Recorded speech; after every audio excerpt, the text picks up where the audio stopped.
nigga. If you don't respect that now, you gon' respect this hustle, fuck nigga. Hey. You already know a nigga album maker, you know what I'm saying? Get it.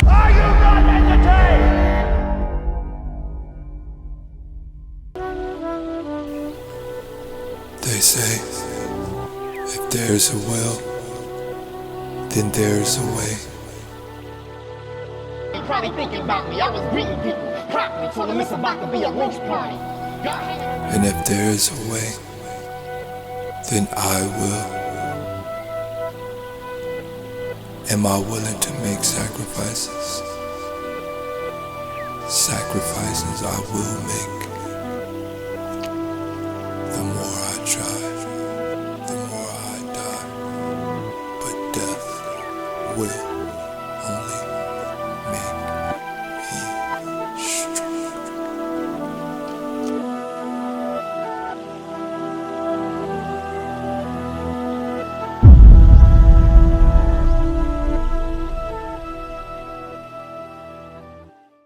What up? It's your boy ARP. Reignman Entertainment is the movement, back with another video for y'all. King of the Dot, back with World Domination. I might not have time to cover both days, so I chose one. I'm going to go with the Toronto card. I'm also going to drop a fade predictions card as well. Stay tuned to the channel. And big salute to everybody that's been keeping up with the Pearly Gates announcement. So far, we released Big K versus Old Red, the main event.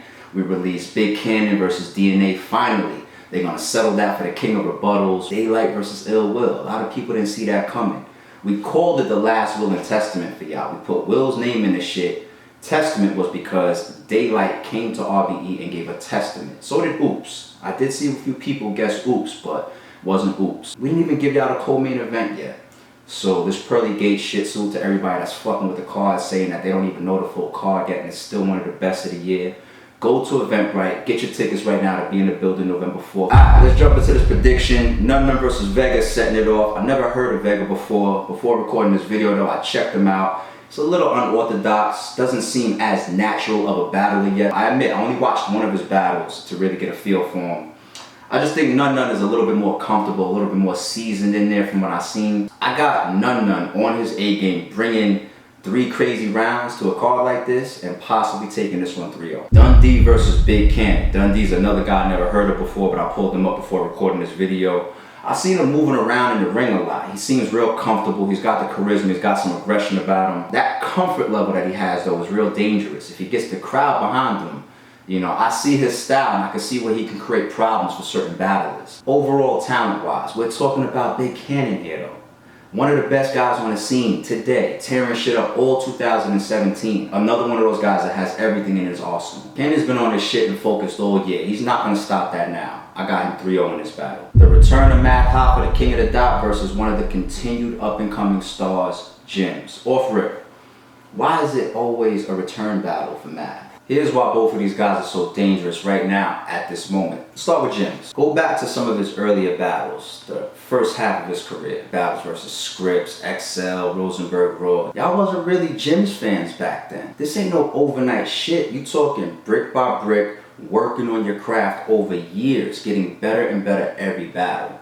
What did he do? He worked on the strong points, creativity, stage presence, charisma, and then pushing his pen alongside that, working on his bars and his schemes to match all that and bring it together. Finally make the shit complete of what Jimz is on that stage. You're looking at somebody that you can argue as the hungriest and most confident battle rapper in the game right now.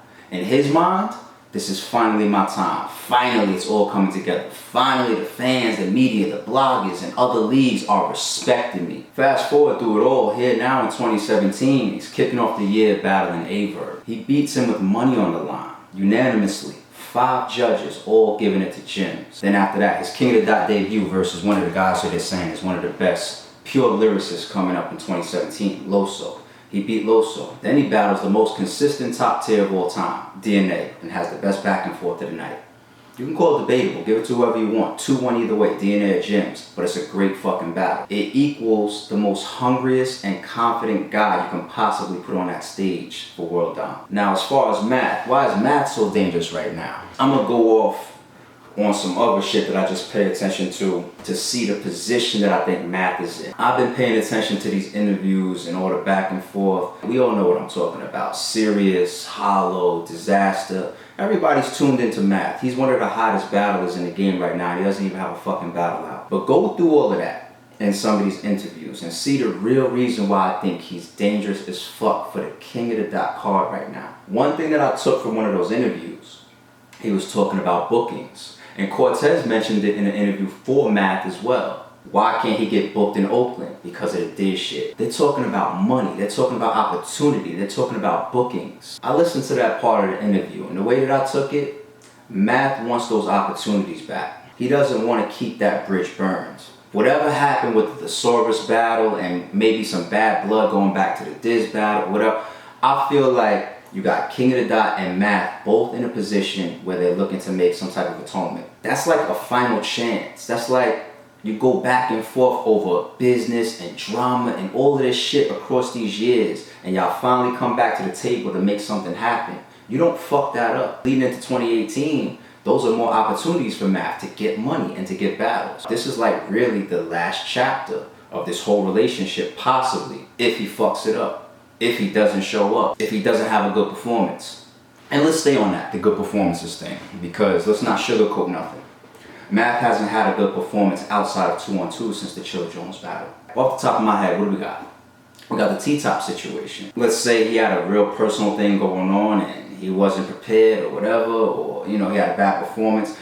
I do see the fans that say, but that was the day up. What about all those weeks and months prior when the battle was booked? What was you writing then? The London shit. And that was like a fucking breakdown on stage, smoking on stage and everything. It was like, what the fuck was that? The show-off battle. That ain't the best Math at all. Of course you gotta deal with your opponent in front of you. But Math has his own reasons why this needs to be the A+ Math. And we keep giving him this. We keep saying his return. We keep saying Math's gotta do this. It's time. We keep giving him the opportunities. The leagues, the fans, his opponents. He's gotten so many opportunities to show up and give us his A+ game. At this point, no excuses. No more, it was Jimz, so I didn't really care. I didn't write until 2 days before the battle for my World Dom shit. Or this happened in the past with King of the Dot, so I really, no. No. It's either you're gonna beat Jimz or have a great back and forth 2-1 with him, debatable, a great performance for yourself, or you're not. That's it. Now, let's get off Math, because I still want to stay on this excuses topic, but this is no longer about Math versus Jimz. This is just my own personal shit to the battle rap world, to battlers, to leagues, to bloggers, to media, to the fans, to everybody. This thing with I've only, had a problem once. I've only missed one battle, or I've only no-showed once, or like we hear this sometimes from battlers, and I want to offer back a different perspective on that. Have you ever heard me? Have you ever heard any league owner say, "I can't make this event"? Let's say hypothetically, Lawrence handles all the battlers' travel. Let's say Shotta manages the production crew and the security team. Let's say ARP coordinates the time and the movement of the event. If one of us doesn't show up to the event, it's possible that the fans are sitting there without watching a battle. When you're talking about extreme shit, that's obvious. We're not somebody passed away, the cops grabbed you last minute, you couldn't get over the border. That's extreme shit. That's really, really true. Like, we're not talking about that. That's obvious. That's common sense. But this shit that be popping up, especially when it's known and it's lingering, we are all expected to handle our business. Can I tell y'all, I can't make this event, my bad y'all, but y'all enjoy tomorrow. I'm handling business and I'm contracting the battlers. Like, if I have a contract with Big K and then I announce the day before, or I tell him the day before, the day of, I'm not gonna make it, he may not come his damn self. Like, shit. I signed my business and my paperwork with ARP. He's not even gonna be there. Why the fuck should I go? I may not get paid. Speaking of getting paid, how about that? Can I tell a battle rapper, yo, we had 10 battles together, but this 11th time is the only time I can't pay you? Is that acceptable? I want a battler to tell me like, nah, ARP, your credit is so good. You do so good business over the years. We rocked out for so long that I mean, we could do an event in 2018, and if you don't pay me for that one, it's all good. I'm just gonna sweep it under the rug. Somebody tell me that. Get the fuck out of here. There's a level of responsibility when you have a heads up for things that you need to take care of. All right? I don't know about other leagues, but RBE battles are booked like months ahead of time. We're seeing battlers on pearly gates popping up on other cards, like let's say maybe Traffic or World Domination. I can guarantee you they were booked on RBE before those other cards. And it doesn't matter, like it's a battler, you know, should do what they want to do. You know, it's their business. It's just their responsibility to show up to every contract, situation, and battle that they signed on to. And while we're here, I did promise y'all that I would speak on the Reignman song that was recently uploaded to the channel, Red Breed 2. See a lot of comments, yo, ARP, what the fuck is he doing on the channel? He no-show Jimz, fuck him, get him the fuck out of here. Yo, I see y'all do not play about the RBE movement, the notification gang, the supporters on this channel. Y'all don't play about this shit. Salute. Some of y'all reactions to Reignman is deservingly so. Let's keep it 100. Yeah, you no-show a battle, you miss a battle that the artist prepared for, the league prepared for, spent money for, the fans are driving in to see it. We had somebody flying to that event from Trinidad. I salute y'all and I understand exactly where y'all coming from. But let me offer back some of the behind the scenes shit now. Reignman handled that situation from a business standpoint. You gotta respect that and salute that. But there's a whole nother level to that, which is why I would speak on this publicly. There's a whole nother level to that you just don't see, that is so rare in the world today. And that's an apology. Not even just an apology, a public apology. I never asked Reignman for a man-to-man apology. I never asked him to put out a public apology, but the man put out a new mixtape, and the intro to his song was kicking off as a letter to his fans. And some of the opening bars was, I apologize to ARP as a man. Now, I know that we all enjoy the fuck shit. You know, I'm on World Star, you know, laughing at all the next shit just like y'all. But until tragedy happens, nobody wants to be on some grown man shit. Nobody wants to allow the real shit until it's too late, or something happens, or niggas cross paths, and you know what I mean, like it goes to next levels and all types of shit. So we gotta create space and allow for that type of action from a grown man move as well. And while we here rocking, I got one more that's just sitting on my chest. Accepting responsibility versus an apology. They are not the same. Let's create the separation once and for all. When you accept responsibility for something, what you are really doing is saying that a problem happened and it's my fault. That's a good thing. There's nothing wrong with accepting responsibility as a grown-ass man or woman. But an apology is not the same, okay? When you apologize to somebody, you are accepting responsibility and you are sympathizing and apologetic for what has happened or who has been impacted by your actions. It's a difference. And the problem is, we walk around with all this fucking testosterone, acting all tough and got these images on and trying to be all over cool. We can't apologize for shit. We might say, yo, I accept responsibility. That's cool. But sometimes you ain't got no choice but to accept responsibility because you're the problem. Being apologetic for this shit is a whole nother level. A lot of people struggle to do it. A lot of people struggle to say, I am sorry. I apologize. I'm off that. Let's get back to these battles. CHARRON versus Serious Jones. This could be an interesting battle. They both can freestyle, they both can rebuttal. I think CHARRON is a little bit stronger and does it more consistently in his battles though when it comes to rebuttaling. This battle right here could come down to angles. I mean, and I think CHARRON takes a lot of antic type of angles. I mean, like pulling out the flag on Awesome. And I heard something else about how he was going to play out his battle versus Cortez. And because two guys with history are on this card, I wouldn't be surprised if we saw that from CHARRON on this card. If you know what I'm alluding to, then you know. I got CHARRON in the building, but I got Serious Jones on footage. Really what that means, because the footage reaches way further than the building, is Serious Jones wins this battle 2-1. Caustic versus Arcane, another interesting matchup.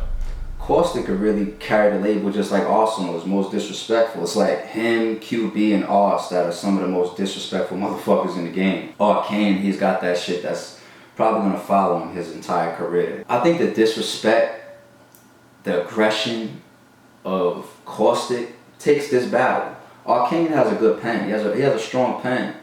But I got Caustic in this one, 2-1. Pat Stay versus Charlie Clips. Charlie Clips has been extremely consistent in 2017. He's doing interviews. He's telling the fans, I'm not playing. I'm not taking anything for granted. I'm not joking anymore. I had a little situation. I got past it, and that's why y'all seen me show up for everybody in 2017. Whether it's a small battler or a big name. And yeah, he's proven that out. So shout out to Charlie Clips. Pat Stay, he's been on a downslide to me. You know what I mean? And I said in my Big K recap that Pat Stay is due for a good performance because of his level of talent. He's that good that we should see Pat Stay on the card and get an amazing battle or an amazing performance because he's one of those well-rounded guys too. He's not going to beat Charlie Clips, who is not playing around all year long, plus always shows up on King of the Dot. Even when that was a knock on him in 2015 and 2016 of him not coming with complete rounds and freestyling some of his battles, look at his trend. Other leagues, but he was always showing up and having good performances on King of the Dot. So I got Charlie Clips with this 2-1. And the title match, Cortez versus Head Ice for the chain, the rematch. First off, I want to say big salute and shout out to Cortez and Head Ice for doing their thing. Head Ice, you over there with the chain, the current champion of King of the Dot. It's a big accomplishment. He's put the work in, he earned it. Cortez, he's put crazy work in 2017. He's one of the guys that's on the top battles of 2017 list. How the year ends out, we shall see. So salute and shout out to those two guys. Quick topic. One thing that I like about this matchup is you see the different positions that the battlers are in on different platforms. What do I mean by that? Look at Cortez. Cortez on the East Coast, like let's say on URL, is on an Ascension card. But then on King of the Dot, he's battling for the chain. He's at the top. Yeah, I mean, we see the shift in things a lot. And that's one good thing about having multiple leagues out here. You're going to see not only different matchups, different styles, different approach, but different positions that the battlers are put in. Cortez is being put in a championship position. Now that we passed that, who do I have as the winner? I got Ice. I got Ice 2-1, but why? Is Cortez capable of winning this battle? Of course he is. Cortez's pen, is one of the best in the game. Ice has the it factor. He has one of the biggest it factors in battle rap. You know what I mean? Everybody likes the way he raps his shit, his presence. You know what I mean? Like how his delivery comes with that feel and that vibe. You know what I mean? It's like Ghostface, his own lingo. Ice has that draw and appeal to him that can just topple over a pen. I'm not just saying that Cortez is only a pen. Cortez has performance as well. But that it factor of Ice, the fact that he's no slouch when it comes to writing and taking angles on people either. He's got the performance, he's got the aggression, and he really is loved over there on King of the Dot. I'm not stuck in the past, don't get it twisted. But still looking at their styles today, I could see Ice winning the battle for the same reason that he won it for in the past. But shout out to them. I think this could be a close battle. Shout out to Ted, shout out to Ice, shout out to King of the Dot. Let me know what y'all think about these predictions. Make sure y'all go to pearlygates.eventbrite.com. Get your tickets ASAP. I don't care what else pops up in the New York area. This is the best card in the New York area to close out 2017. Nothing will top this. I'm that confident in these matchups. And y'all are giving us that feedback as well. I'm seeing y'all comments. I'm seeing what y'all are saying. And we haven't even released the full card yet. Y'all got the main event, Big K versus Old Red. I mean, that really is enough already.